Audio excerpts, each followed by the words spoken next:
In this video, we're going to discuss what the electric field looks like for a set of large plates. And we'll start out by looking at a single plate.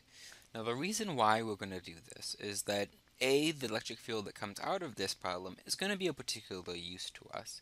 And the second one is that this is going to approximate a very common and useful set of objects. You'll actually see these in designs if you've ever had a old TV called CRTs.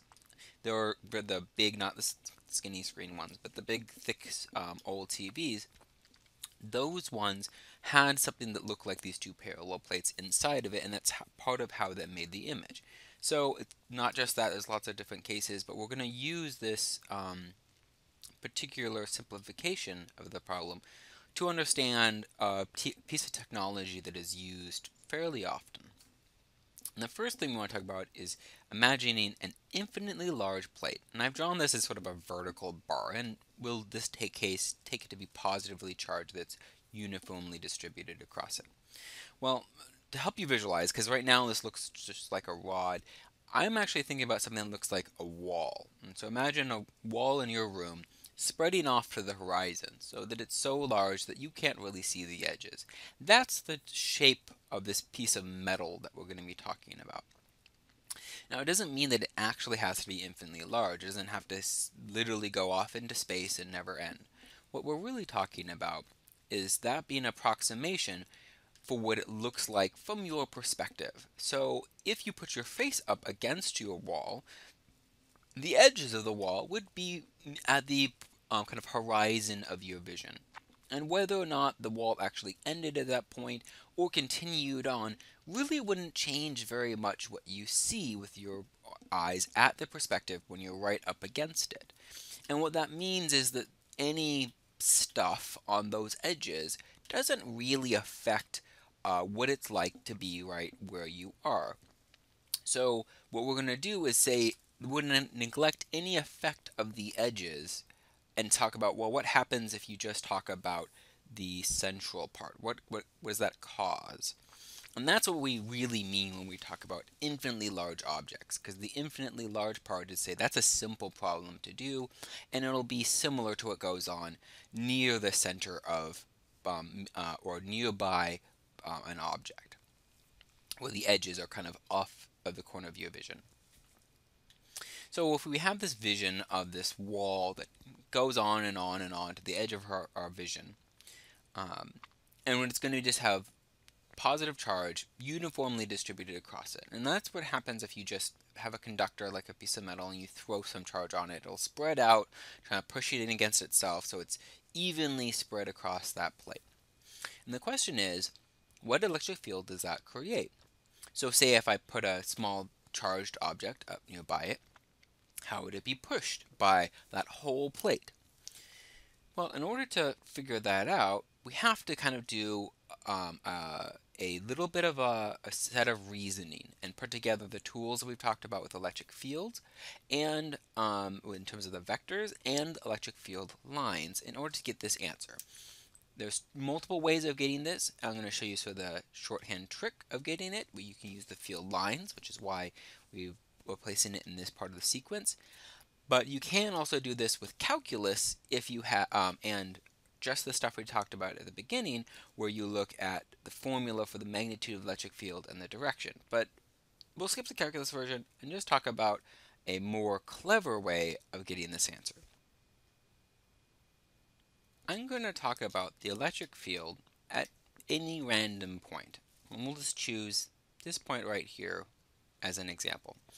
It could have been anywhere, it could have been up here or anywhere. Well, let's say, well, what's the electric field look like at this point? And then we'll think about the other points. Now, the tricky part is that there's a lot of charges. And so far, what we've only talked about is what's the electric field look like from one or maybe two charges. And for the dipole case that had a positive and a negative, these are only positive charges, so that's not going to really help us. We'd have to go back to our knowledge of what does the electric field look like from a positive charge. And the answer is that it always goes away from the positive charge, and that it gets weaker as the further away it is. So from this positive charge, is relatively far compared to this positive charge is relatively close to that point. So therefore, the electric field from this charge up here is weaker, and it goes as 1 over r squared. So if you're twice as far away, it's 4 times weaker of electric field. What I'm going to do, though, is I'm going to imagine breaking up each of these bits into little chunks. And there's not just one charge in this chunk, but there's lots of charges. But it's a little patch above and below, equally spaced, if I can draw that equally spaced, this charge here. Here's going to be this little midline going directly to the plate. So it's equally high above and equally low below. So let's take the case of this charge. This charge is going to make this is the same size piece of plate above and below, then there's the same amount of charge in this region as in here, because there's the same density of charge. And it's also the same distance by design above and below. So since the electric field formula from that charge, it doesn't matter if it's capital Q, I'm going to say Q is the amount of charge in that spot, is this electrostatic constant times that charge divided by the distance squared. So the amount of charge is the same, this r, the distance is the same, so therefore the magnitude is the same. And if it's directly away from that charge, it'll be an arrow down like that. And from here, it'll be an arrow directly away from the bottom charge, which is something like this. And again, by design, if this is as much up from the midpoint as this is down from the midpoint, then the upward component of this vector will cancel against the downward component, and when you add them together, so I'm going to do that dotted trick where I move the bottom vector, just displace it up towards here, is going to be, and I'm going to use a double line to indicate the total electric field. So the electric field from this and that combined is directly to the left. So it's not upwards or downwards at all. The combined effect from them is directly away. And note that I could do that with any patch that's not in the middle. Okay, so if I want to go up to the next patch up here, I would use a patch below it, there. I would add the two together in the same way. The individual electric fields would be different. The total amount that it goes to the left would be different, but it would still be to the left, because this is as much going to be downwards as this patch is going to be upwards. So every piece of charge not in the center can be matched up with an opposite one that's directly opposite across this line that goes straight in towards the middle of the plate. And combined effect is going to be towards the left. So all of the pieces of charge, except for the ones in the middle, go directly away. So all the electric field is directly away. And the one in the middle is going to go directly away from that point as well.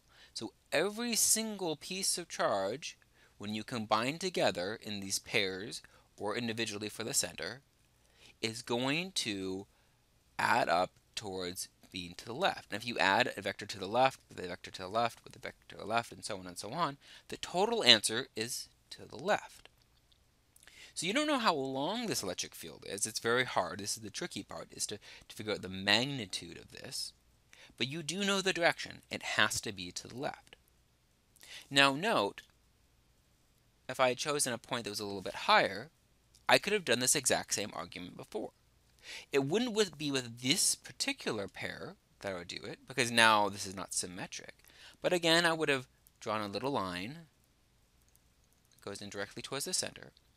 This charge right here would go directly away from that point, and I could pair up across that line a different pair of charges and go through the same argument. And all the charges combined in those sets of pairs would then point away as well. So the total electric field is going to be directly to the left here, as well as here, as well as anywhere that I did this, because anywhere I chose, I could have run through that same argument and gotten the answer, it has to be to the left. Over on the right, it would have been a very similar argument, but now away means to the right rather than the left.